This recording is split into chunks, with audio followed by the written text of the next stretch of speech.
Generally speaking, a lot of people would not like the idea of living in a shared accommodation, but then some people cannot help it. Yes, they found themselves in a situation whereby the first step is to get a shared apartment and start squatting at someone's house or sharing with someone until they are able to find their own apartment. However, I am not here to talk about the reasons why a lot of people chose to go for a shared accommodation instead of having a whole house or the entire apartment for themselves. No, the reason for this very content is to talk about some of the disadvantages and advantages of living in a shared accommodation in the UK. Bear in mind that some of these cons and pros are usually the same thing, even in Africa, in Europe, anywhere you are sharing an accommodation. The pros and cons are relatively the same. Meanwhile, my name is Chinyere Ojike. Welcome to my channel. Please like this video, subscribe to my channel, and keep coming back for more. And leave your comments in the comment section, including your questions, and I would definitely do justice to them by responding or making a detailed video, depending on the content of your question. One of the benefits of living in a shared house is shared costs. This is the number one. You get to share costs, financial benefits. When you are renting a house that you are sharing, sorry, when you are living in a shared apartment, the rent might be 50-50 or 30-70, depending. There is this particular thing a lot of people do here that I do not like. Somebody might be renting a house for £500 in a month, 3 bedroom, somewhere in Middlesbrough area precisely, and then the person would bring in somebody that they will be sharing this house with, and then they will still collect about 400 or 450 from that person. Some would even collect the same amount, 500 from that person. This is really bad. That means they just walk away paying nothing, having the person they put into that house to pay for everything for them. That is bad. Though, like I said, shared costs is one of the major reasons why a lot of people live in a shared house, because you get to share bills like electricity bill, gas bill, water bill, council tax if that house is the one that you'll be paying a council tax, Wi-Fi. That is when everything is inclusive for you who is moving in to attach in another person's house. The person should say if the bills are inclusive or not. So this is one of the benefits. Second benefit of living in a shared accommodation is split responsibilities. Yes, here life is too busy in this part of the world. When you are sharing a house, you get to have a hand or hands to help you do the cleaning in the house, mowing of the garden, tidying up the house, washing the bathroom and the toilet. It's not just your responsibility alone. The person that is sharing the house with you get to do some of those things, every Saturday or every, depending on your schedules on how you run this house cleaning and tidying up. It's really good. Number 3 point is that you've got less furniture to buy.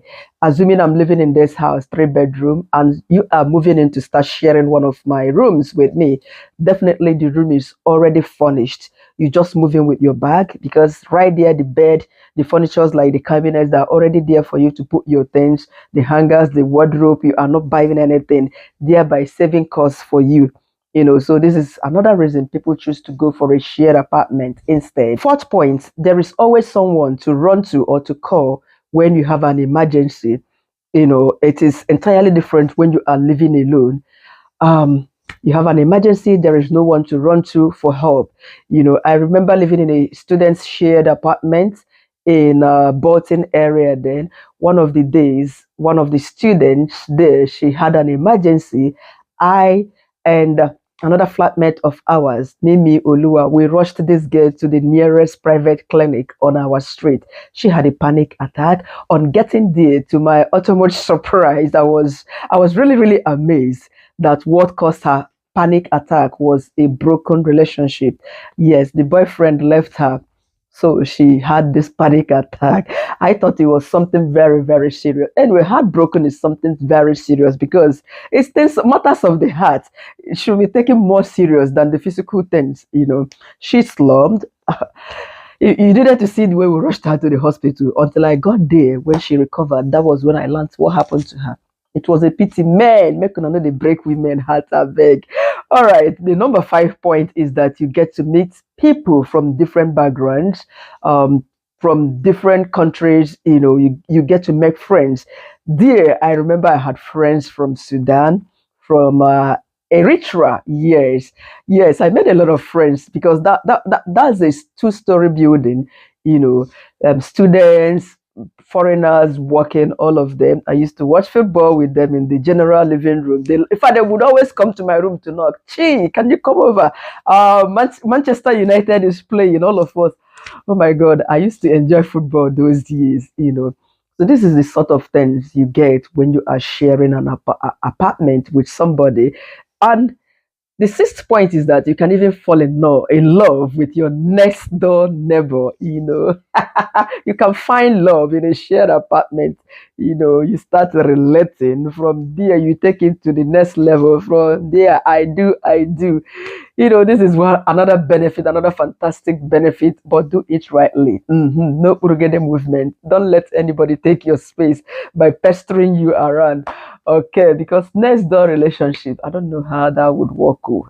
It would be really disturbing. Sometimes you need a space. Anyway, these are some of the beautiful benefits of living or moving into a shared accommodation. Now, let's take the other side of this, the negative aspects of living in a shared accommodation. One is lack of privacy. Yes, if you are the type that likes walking around on your birthday clothing naked, in quotes, shared accommodation might not be for you because intruders, you wouldn't have that freedom to spread out, walk from the parlor to your room, naked in someone's house. It is not allowed, my brothers and sisters. You'll even feel it. Second point is that some restrictions, if you are living in a student quarters or even a quarter that is set aside where there is a general common room, there is sort of restriction as to when people visit you know, and when they are allowed to leave. Somebody can just visit you as at when they want. You have to give the person the time. There's always time limit as to when your visitors, how long your visitors can stay and leave that compound, as the case may be. Security might be breached, especially the lock code. Yes. This is the third point. I remember where I was living then, we used to access our accommodation with code, some code, about 5 or 4 numbers code, you know. But then at some point we started noticing strange faces into that accommodation. They don't live there. That means their friends have given them access to the accommodation, giving them the code numbers so that they can use it to open the main door, come in there. I remember we reported to the landlady then. They changed the code. Yes, because of that incident. Because somebody could just use the code, access that apartment. It could even walk into your room when you went down to the bedroom to take your bath. Now, the fifth point is this. You might get shared toilet and bathroom, especially when your room is not an e-suite. Yes, definitely you will get shared. Though some of these studio flats, studio apartments, they have their toilet and bathrooms in there, you know. But those years, those are the upper floor, the second floor, they have their bathroom up there. Those are the first floor, they have theirs up there. So it's usually a problem at times. Yes, sharing bathrooms and toilets, it could be messy. If you cannot tolerate that, that means shared apartment shouldn't be for you because this happens. The next point is this: you might end up having a housemate that is very, very disorganized and messy. To be honest, this could lead to tension, conflict, discrepancies all the time because some of them could really be untidy. Not everybody would be as tidy as you used to be or clean as you are. Some people would cook, they wouldn't clean the gas burner, they wouldn't tidy up the kitchen, the bean buckets will be left untidied. It's not everybody will be cleaning as you do. Even in your private homes as theirs, it is difficult to bring in somebody and you expect the person to be as tidy as you used to.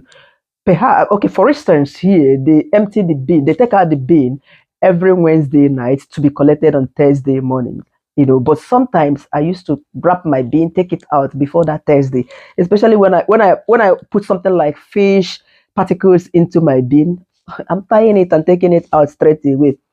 a roommate or a housemate, how do you put it? Somebody sharing my house with me might cook fish and boom, boom, boom, boom, boom, put them there and leave them to maybe the person cook the fish on Monday. Remember, Thursday is stiffer. Before 2 days, definitely. The person might bone and said, after all, taking out bean is usually on Wednesday night. You wouldn't like that. This will cause disagreement. And by the time you start telling the person and the person doesn't understand, it becomes a problem. You might not be compatible with your housemate's lifestyle, because of conflict interest, conflict understanding, you know. So these are the things you should learn to put up when you are considering living in a shared accommodation or even bringing in somebody to share your house with you. The next point is this: you might deal with different kinds of noise, yes, from your neighborhood. The house here is not soundproof in a way. Some of them are soundproof, but right inside the apartment where you are staying, right here, people might not be hearing what I'm saying here, but anybody that stays in the next room upstairs, might definitely will be hearing, not might, so it's very common. Some of your somebody you are sharing your apartment or your house with might be the noisy type. Maybe they pray loudly, they sing loudly on the phone. When they are on the phone, maybe you're having your quiet moment and the person is on the phone just them with the loved ones. You have to tolerate all that. Yes, it happens a lot in a shared apartment. So be ready to learn to put up, tolerate all this. Even some of them, when they are doing the other thing, you might even hear in this part of the world. It's very much common. It's very much common. Yes, I experienced that living in a shared accommodation as a student. They don't respect themselves. Two Polish couple like that, a boyfriend and girlfriend, I don't know. They no let us stress in that accommodation. Whatever they want to do, the other do. Everybody knows that something, some bad action was actually taking place, that battling in bed, so you might have to deal with some situations, ugly situations, as that when you are sharing an apartment. Anyway, I think the benefits outweighs the negative outcome of sharing an apartment. But then I know that a lot of people that do this, they do not really stay for long, especially those in abroad.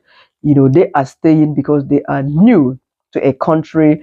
They just needed to share to save costs, save money until they find their feet on the ground and then are able to find a personal private accommodation for themselves and their family, because the word says when you have a family and you are squatting with your children, it's never comfortable, even to the people accepting you into their home and to you yourself for the squattee. Anyway, this is it for this very content. Thank you very much for stopping by to watch. Please do not forget to like this video. Click on the subscribe red button if you haven't, and keep coming back for more. Bye for now.